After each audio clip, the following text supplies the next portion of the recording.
Devemos muito a uma cidade. Devemos a ela a construção da civilização europeia. Mais ainda devemos a ela o renascimento daquilo que hoje chamamos de mundo ocidental. No ano de 480, nasceu São Bento na Núrcia, aquele que teve a força para mudar a si mesmo e usou essa mesma energia para mudar o mundo. Houve um homem de vida venerável, Bento tanto pela graça quanto pelo nome, que desde a infância possuía um coração maduro. Superior pelo seu modo de proceder, na juventude, a nenhuma volúpia entregou seu coração.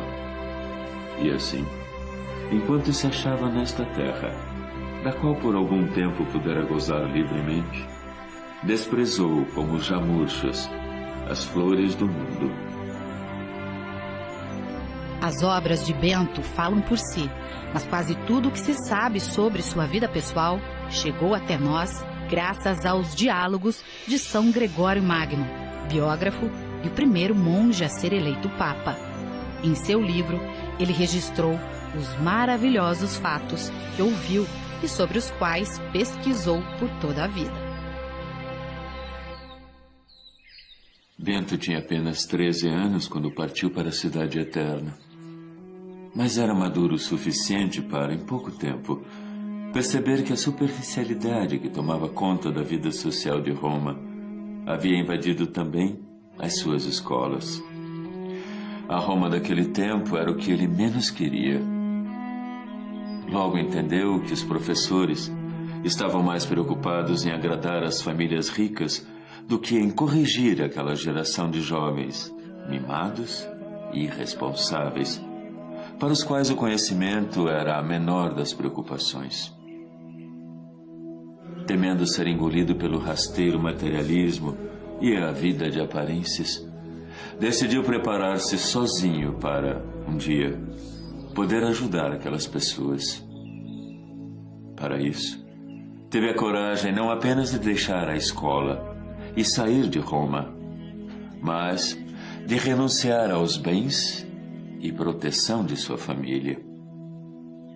A partir daí, ele buscaria inspiração no contato com a natureza, nos estudos profundos e na convivência com as pessoas simples. Ele não queria que nenhum conforto material inadequado pudesse distraí-lo de seus objetivos. Pouco mais que um adolescente, Bento saiu de Roma a pé, em busca de um local isolado. Nesta viagem, foi acompanhado de sua fiel ama, que cuidava dele desde o nascimento e não aceitou deixá-lo partir sozinho. Depois de alguns dias de caminhada, chegam a uma aldeia na região do Lácio e ali conseguem pousada com pessoas caridosas junto à igreja de São Pedro Apóstolo. E foi neste lugar que aconteceu o primeiro milagre de Bento, para mostrar que ele estava na direção certa. Um dia, sua ama pediu às vizinhas que lhe emprestassem um crivo, uma espécie de vasilha de barro com furos, usada para limpar o trigo e outros cereais. Por descuido dela, o crivo emprestado caiu e quebrou. A mulher começou a chorar muito e o jovem Bento, emocionado com o sofrimento, pegou os cacos da vasilha e rezou sobre ela, emocionado, em lágrimas. Quando abriu os olhos, o crivo estava novamente inteiro, sem nenhum sinal de que tivesse sido quebrado.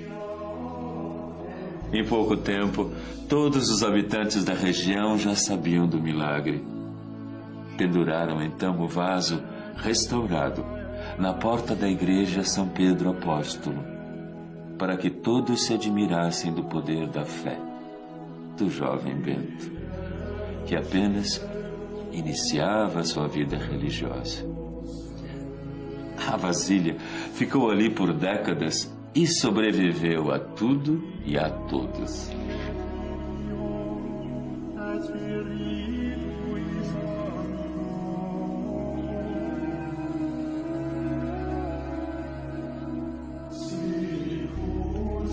seus 20 anos, depois de 7 anos de pregação e exemplo, decidiu isolar-se em uma pequena e quase inacessível gruta nas encostas do Monte Subíaco, de onde desciam muitas fontes de água.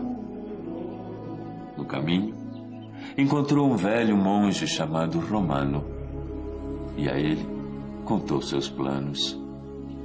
O monge prometeu orientá-lo e guardar segredo do local. Emprestou-lhe livros preciosos e lhe deu um velho traje monástico negro, cor que Bento usaria por toda a vida e seria adotado pelos seus futuros discípulos.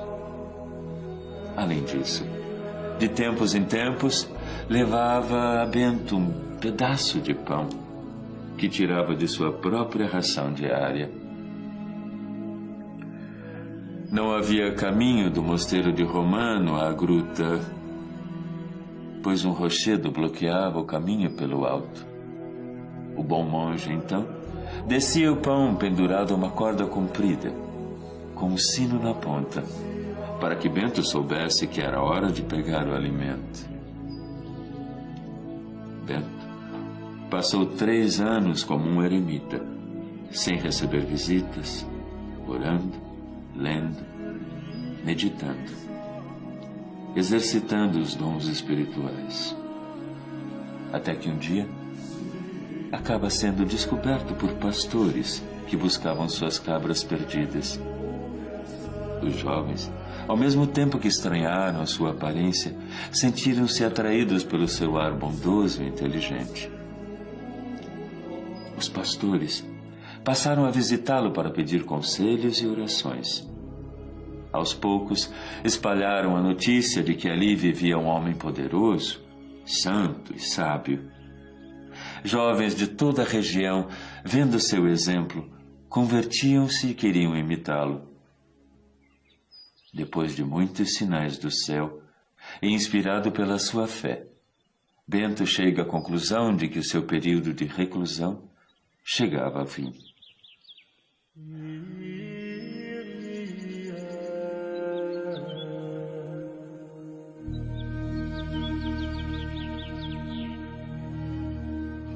Perto de onde Bento fez o seu retiro, havia o convento de São Cosimato, cujo dirigente havia morrido recentemente. Como a sua fama já era grande, a comunidade foi pedir que ele assumisse a direção. Bento recusou por muito tempo, pois sabia que os seus costumes eram bem diferentes daqueles irmãos. Tanto insistiram que ele acabou aceitando. Lá, comprovou a sua intuição. Os monges se encheram de fúria quando ele impôs disciplina. Por mais que se esforçasse e desse exemplo, eles não aceitavam abandonar os abusos de uma vida desregrada e preguiçosa a qual estavam acostumados. Como viam que sob seu comando teriam de meditar coisas novas e abandonar os maus costumes, se reuniram e planejaram assassinar Bento. Decidiram colocar um forte veneno no vinho do jovem mestre. Mas o plano deu errado e serviu apenas para fortalecê-lo com um novo milagre. Apresentaram a bebida para ser abençoada, como era costume. Bento estendeu a mão, fez o sinal da cruz, e a vasilha estalou e partiu em pedaços, como se tivesse levado uma pedrada invisível. Bento percebeu imediatamente o que havia acontecido. Levantou-se e, com expressão plácida e a mente tranquila, disse aos irmãos indolentes e rebeldes: Deus tenha compaixão de vocês, irmãos. Por que fizeram isso? Antes de aceitar o convite, eu avisei muitas vezes que os meus costumes não se harmonizariam com os de vocês. Procurem um líder que combine com o seu jeito de viver. A partir de agora, acabou a minha responsabilidade com essa casa.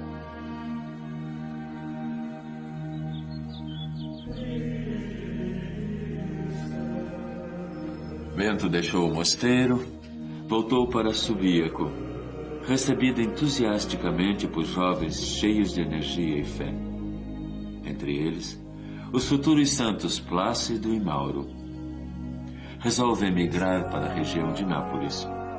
Lá, aos pés do Monte Cassino, ele e seus discípulos constroem, com muito esforço e apoio da comunidade, o seu primeiro mosteiro, usando as pedras de uma antiquíssima construção abandonada. Na verdade, aquele foi o primeiro mosteiro propriamente dito da Europa, e Bento quis fazer dele um modelo para o Ocidente.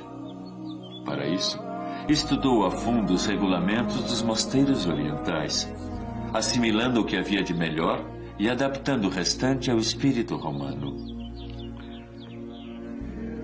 Uma grande quantidade de discípulos aparece e, para abrigá-los, Bento funda 12 pequenos mosteiros. Seu lema é simples e poderoso: ora et labora, ou seja, rezar e trabalhar. Porém, o trabalho de Bento causa inveja a um sacerdote da região, Florêncio. Ele tenta de todas as maneiras impedir que as pessoas procurem o santo. Até que, no ano de 529, cego pelo despeito, Florêncio leva um pão envenenado de presente a Bento. Mas o santo, sempre bem inspirado, percebe imediatamente a intenção do padre. Na hora da refeição, Bento ordenou a um corvo, que tinha o costume de ir comer nas suas mãos, que, em nome de Jesus, levasse o alimento envenenado para longe, onde não pudesse ser encontrado. O animal demonstrou medo. Não queria tocar no pão, mas acabou obedecendo. Horas depois, voltou, são e salvo, e foi alimentado pelo monge. Incapaz de desejar o mal a quem tentou matá-lo, Bento toma o episódio como um sinal de Deus, de que deveria se afastar da multidão, para poder ampliar seus serviços.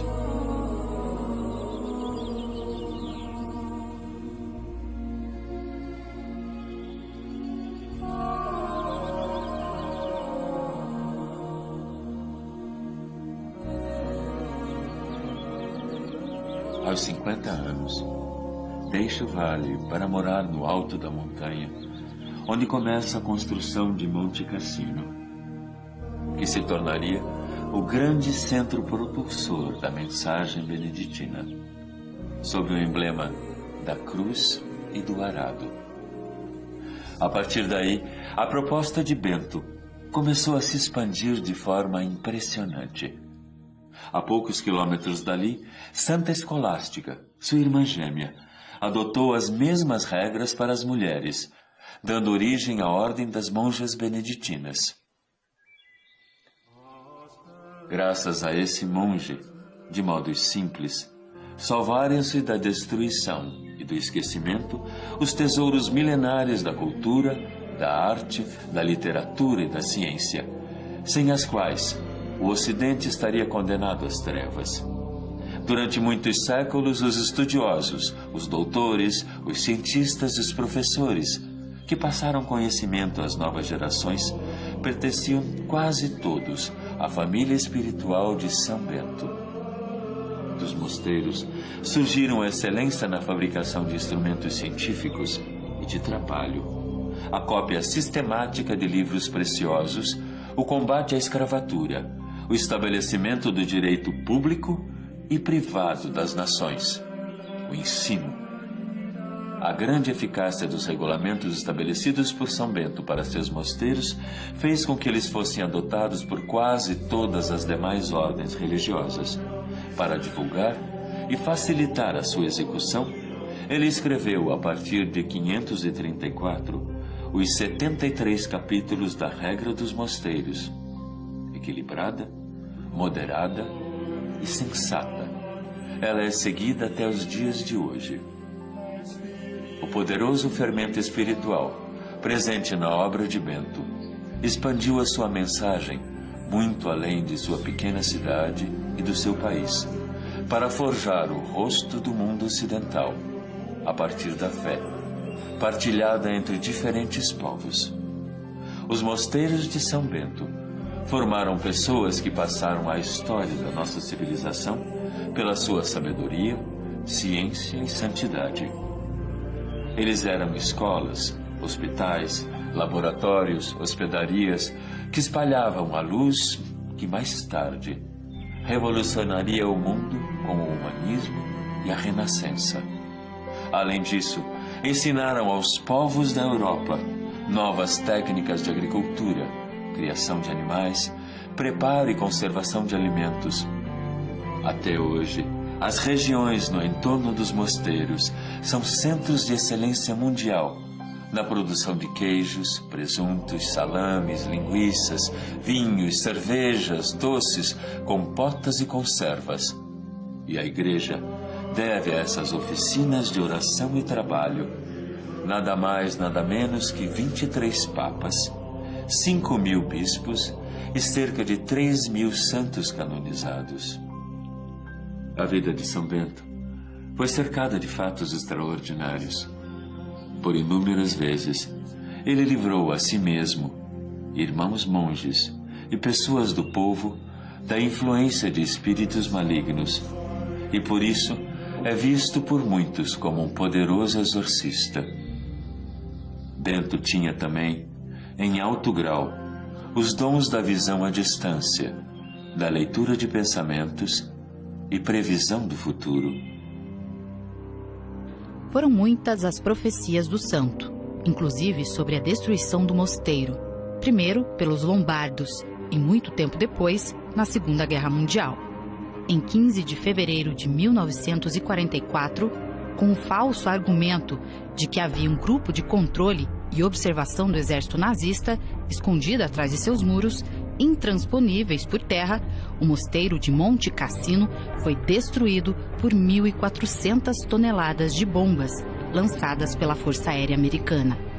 Ironicamente, tudo começou com o ataque do bombardeio estratégico B-17, pilotado pelo Major Bradford Evans e cujo número era 666, o número da besta no livro do Apocalipse. Antes disso, porém, o Marechal Kesselring deu ordem de levar o abade e os monges intactos para Roma, como previra São Bento quase 1.500 anos antes. Graças à disciplina beneditina, foram salvas as principais relíquias históricas. Mais tarde, os monges reconstruíram Monte Cassino, exatamente como original. Hoje em dia, existem mais de 1.200 mosteiros beneditinos em todo o mundo, seguindo a mesma regra estabelecida pelo seu fundador.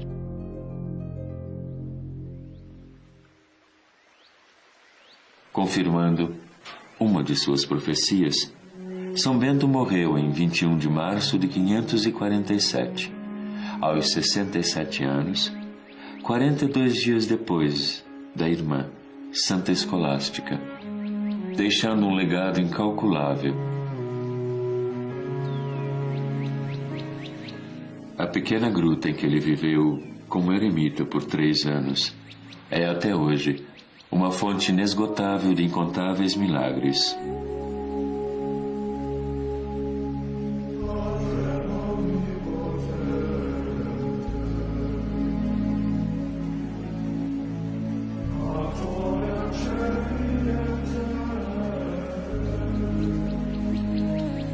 Durante séculos, muitos cristãos têm usado a medalha de São Bento na luta espiritual contra as forças do mal. Por mais de 1000 anos, a existência da medalha de São Bento foi vista como um mito.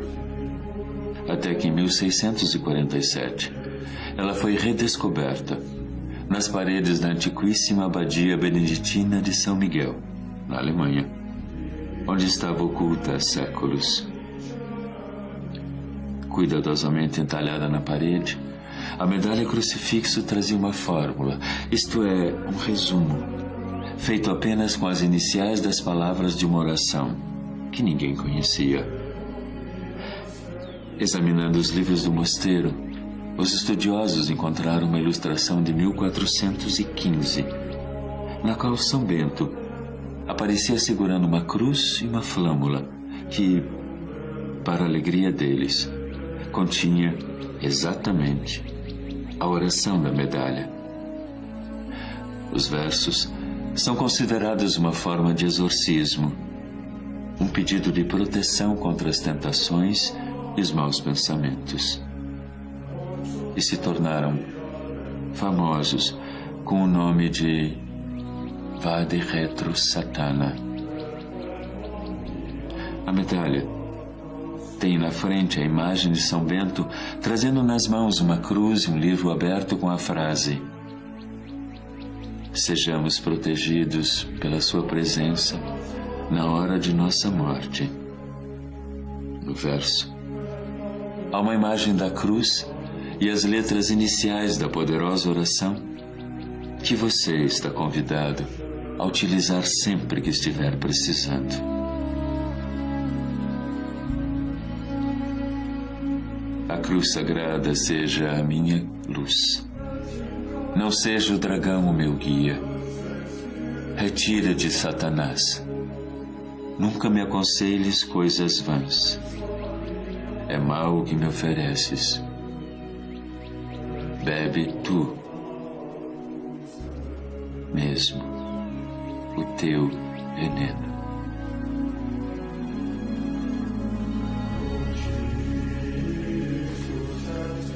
Rogai por nós, bem-aventurado São Bento, para que sejamos dignos das promessas de Cristo. Amém.